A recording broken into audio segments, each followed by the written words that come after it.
அதுதான் முதன்மையானது. இஸ்லாத்தின் புனித நூல்களை பற்றி பார்ப்போம். புனித குரானில் அல்லாஹ் சொல்கிறான், சூரா ராத் அத்தியாயம் 13 வசனம் 38 அல்லாஹ் சொல்கிறான், வலிகுல்லி அஜ்லின் கிதாப். ஒவ்வொரு காலகட்டத்திலும் வேதங்கள் அருளப்பட்டிருக்கிறது. எல்லாம் வல்ல இறைவன் பல வேதங்களை அருளி இருக்கிறார். ஆனால் இதில் கடைசி மற்றும் இறுதியான புனித வேதம் புனித குரான் ஆகும். இந்த கடைசி வேதம் கடைசி இறை தூதரான முஹம்மது அவர்களுக்கு அருளப்பட்டது. அருளப்பட்ட எல்லாமே குரானுக்கு முன்பாக அருளப்பட்ட வேதங்கள் ஒரு குறிப்பிட்ட மக்களுக்காக மட்டுமே அருளப்பட்டது, ஒரு குறிப்பிட்ட காலகட்டம் வரை பின்பற்றுவதற்காக. கடைசியாக அருளப்பட்ட திருக்குரான் ஆனது முஸ்லிம்களுக்கோ அரபியர்களுக்கோ மட்டுமே அருளப்பட்டது அல்ல, மொத்த மனித இனத்திற்காக அருளப்பட்டது. திருக்குரானில் சூரா இப்ராஹிமில் சொல்லப்படுவது போல அத்தியாயம் 14 வசனம் 1, மேலும் சூரா இப்ராஹிம் அத்தியாயம் 14 வசனம் 52, சூரா அல் பக்ரா அத்தியாயம் 2 வசனம் 185, மேலும் சூரா அஸ்-ஸுமர் அத்தியாயம் 39 வசனம் 41 திருக்குரான் மனித இனத்திற்காக அருளப்பட்டது என்று சொல்கிறது. இஸ்லாத்தின் புனித நூல்களிலேயே மிகவும் புனிதமானது திருக்குரான் தான். முதலாவதாக இது எல்லாம் வல்ல இறைவனின் வார்த்தை. மேலும் அல்லாஹ் சுப்ஹானஹு வ தஆலாவின் வார்த்தையான திருக்குரானிற்கு விளக்கமாக வழங்கப்பட்டது, அதாவது ஆதாரபூர்வமான ஹதீஸ்கள். இதில் கடைசி இறை தூதர் நபி அவர்களின் சொல்லும் செயலும் அவர்களால் ஒப்புக்கொள்ளப்பட்டதும் அடங்கும். ஆதாரபூர்வமான ஹதீஸ் குரானுக்கு முரண்பாடாக இருக்காது.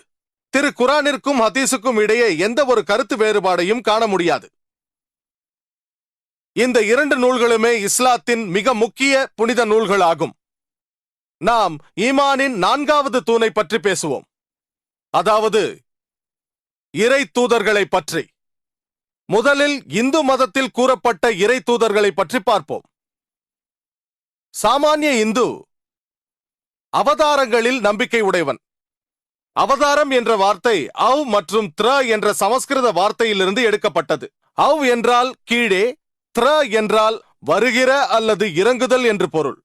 ஆக்ஸ்போர்ட் அகராதியின்படி இந்து மத வேதத்தை பொறுத்தவரை அவதாரம் என்றால் கடவுள் மனித உருவம் எடுத்து வானத்திலிருந்து பூமிக்கு இறங்கி வருவது என்று பொருள்.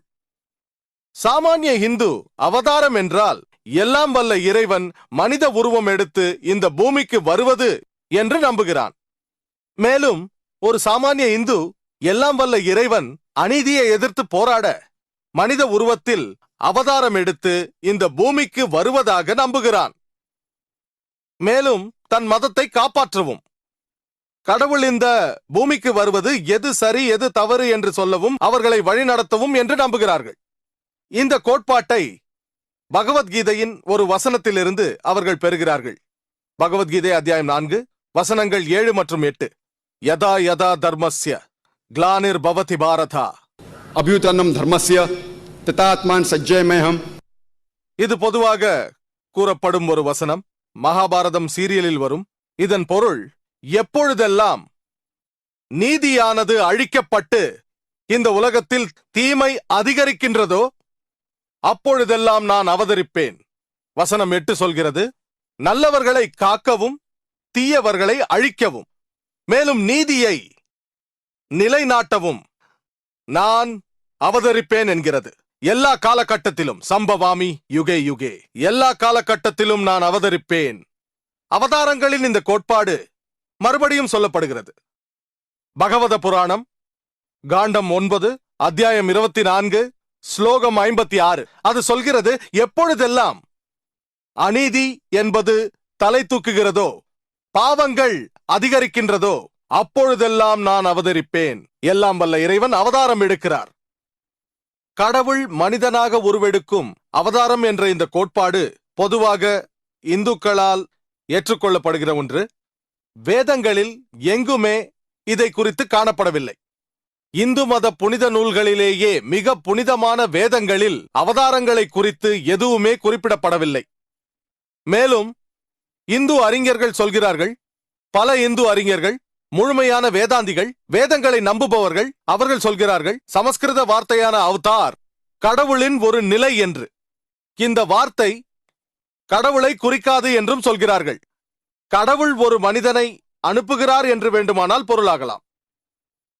இந்த அறிஞர்கள் சொல்கிறார்கள், கடவுள் இந்த உலகத்திற்கு மனிதனை அனுப்புவதை குறித்து ஆட்சேபனை இல்லை என்கிறார்கள். நீங்கள் வேதங்களை படித்தால் நிறைய ரிஷிகளை குறித்து குறிப்பிடப்பட்டுள்ளது. மனிதர்களை வழிநடத்த எல்லாம் வல்ல இறைவனால் அனுப்பப்பட்டவர்கள். இறை தூதுவர்களை பற்றி இஸ்லாத்தின் கோட்பாட்டை நாம் பார்ப்போம். திரு குரானில் அல்லாஹ் சொல்கிறான், சூரா ஃபாத்திரில் அத்தியாயம் 35 வசனம் 24, وَإِن مِّنْ أُمَّةٍ إِلَّا خَلَا فِيهَا نَذِيرٌ. அச்சமூட்டி எச்சரிக்கும் தூதுவர் தங்களிடையே இல்லாமல் ஒரு சமுதாயமோ ஒரு நாடோ இந்த உலகத்தில் இருந்ததில்லை என்கிறது. சூரா ராதில் அல்லாஹ் சொல்கிறான், அத்தியாயம் 13 வசனம் 7, وَلِكُلِّ قَوْمٍ هَادٍ. எல்லா நாடுகளுக்கும் எச்சரிக்கை ஊட்டும் தூதுவர்களை நாம் அனுப்பியிருக்கிறோம். பல இறை தூதர்கள் பூமிக்கு அனுப்பப்பட்டிருக்கிறார்கள். ஆனால் கடைசியும் இறுதியுமான இறை தூதர் நபிகள் நாயகம் தான், அவருக்கு சாந்தி உண்டாகட்டும். மேலும் சூரா அஹ்ஸாபில் சொல்லப்பட்டுள்ளது, அத்தியாயம் 33 வசனம் 40, ما كان محمد أبا أحد من رجالكم ولكن رسول الله وخاتم النبيين وكان الله بكل شيء عليما. நபிகள் நாயகம் அவருக்கு சாந்தி உண்டாகட்டும், அவர் உங்கள் யாருக்கும் தந்தை இல்லை, ஆனால் அல்லாஹ் சுப்ஹானஹு வ தஆலாவின் இறை தூதர் ஆவார். அவர்தான் கடைசி இறை தூதர். அல்லாஹ் மிக்க அறிந்தவன், ஞானம் மிக்கவன்.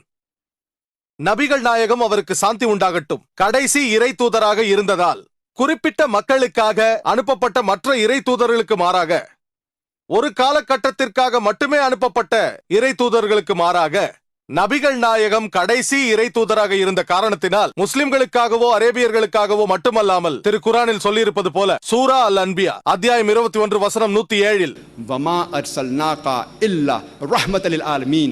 நாம் உம்மை இந்த உலகத்திற்கு அருட்கொடையாக அன்றி அனுப்பவில்லை என்று அல்லாஹ் சொல்கிறான். பிராணிகளுக்கும் மனித இனத்திற்கும் உன்னை அருட்கொடையாக அனுப்புகிறேன் என்கிறான். மறுபடியுமாக சூரா சபாவில் அல்லாஹ் சொல்கிறான், அத்தியாயம் 34 வசனம் 28, وما أرسلناك إلا كافة للناس بشيرا ونذيرا. நாம் உம்மை இந்த பிரபஞ்சத்திற்கெல்லாம் அச்சமூட்டி எச்சரிக்கை செய்பவனாகவும் நன்மாராயம் கூறுபவராகவும் அனுப்பப்பட்ட தூதுவராக இருக்கிறீர். பெரும்பாலான மனிதர்கள் இதை அறியாமல் இருக்கிறார்கள். நபி அவர்களுக்கு சாந்தி உண்டாகட்டும் அவர் சொல்கிறார், சஹீஹ் புகாரியில் சொல்கிறார், பகுதி 1 தொழுகை என்ற பாடத்தில் அத்தியாயம் 56 ஹதீஸ் எண் 429, நபி அவர்கள் சொல்கிறார், எனக்கு முன் அனுப்பப்பட்ட இறை தூதர்கள் எல்லாம் அவர்கள் சமூகத்தாரிற்கு மட்டும் அனுப்பப்பட்டார்கள், அவர்களது நாட்டிற்கு மட்டும். ஆனால் நான் இந்த மொத்த மனித இனத்திற்காக கடைசி இறை தூதனாக அனுப்பப்பட்டிருக்கிறேன். இஸ்லாத்தில் எல்லாம் வல்ல இறைவன் மனித உருவெடுத்து உலகத்திற்கு வருகிறான் என்று ஒப்புக்கொள்வதில்லை. இந்த தத்துவம், அதாவது கடவுள் மனிதனாக மாறுவது, இதற்கு ஆந்த்ரோபோமார்பிசம் என்று பெயர். உலகத்தில் நிறைய மதங்கள் இந்த தத்துவத்தின் மீது நம்பிக்கை வைத்துள்ளார்கள். அதாவது கடவுள் மனிதனாக மாறுகிறான் என்று. அதற்கு காரணமும் கூறுகிறார்கள். அவர்கள் கூறுவது, எல்லாம் வல்ல இறைவன் புனிதமானவர், பரிசுத்தமானவர். அவருக்கு மனிதனின் குறைபாடுகள் தெரிவதே இல்லை. மனிதன் காயப்பட்டால் எப்படி உணருவான்? மனிதனுக்கு பிரச்சனை இருந்தால் எப்படி உணருவான்? மனிதனுக்கு ஆபத்து இருந்தால் எப்படி உணருவான்? இதெல்லாம் தெரியாத காரணத்தினால் கடவுள் மனிதனாக மாறி அவர்களுக்கென்று சட்ட திட்டங்களை வகுக்கிறான் என்று கூறுகிறார்கள். கேட்பதற்கு நல்ல காரணமாகத்தான் தெரிகிறது. எல்லாம் வல்ல இறைவன் பரிசுத்தமானவர், புனிதமானவர், மனிதனின் குறைபாடுகளை அறியாதவர். அதனால் சட்ட திட்டங்களை வகுக்க மனிதனாக மாறுகிறார். நான் ஒரு சாதாரண கேள்வி கேட்கிறேன். ஒருவேளை நான் ஒரு விசிஆரை தயாரிக்கிறேன், ஒரு வீடியோ கேசட் ரெக்கார்டர்.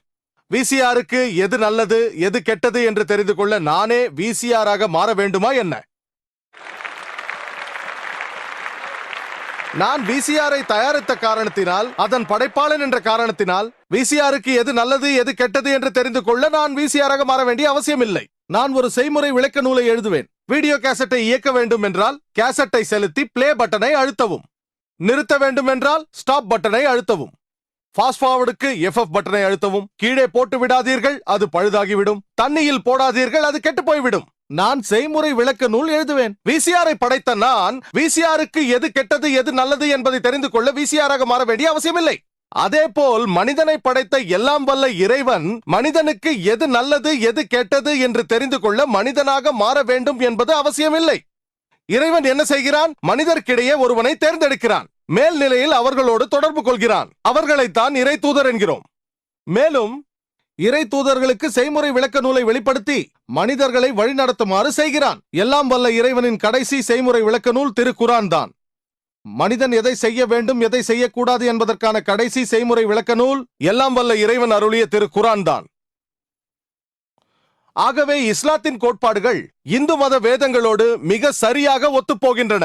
கடவுள் மனிதனாக மாறலாம் என்றெண்ணும் சாமானிய இந்துவின் கருத்தோடு ஒத்துப்போகாமல் இருக்கலாம். ஆனால் வேதங்களில் கடவுள் மனிதனாக மாறும் கோட்பாடானது எங்குமே காணப்படவில்லை. ஆனால் ரிஷிகளை அனுப்பிய கோட்பாடு குறித்து இருக்கிறது. இறைவன் அவனுக்கு நெருக்கமாக இருக்கும் சிலரை அனுப்பியிருக்கிறான் உலகத்தின் மனிதர்களை வழி நடத்துவதற்காக. மேலும் நிறைய ரிஷிகளை குறித்து குறிப்பிடப்பட்டுள்ளது. இறை தூதர்கள் பற்றியும் வேதங்கள் சொல்கிறது.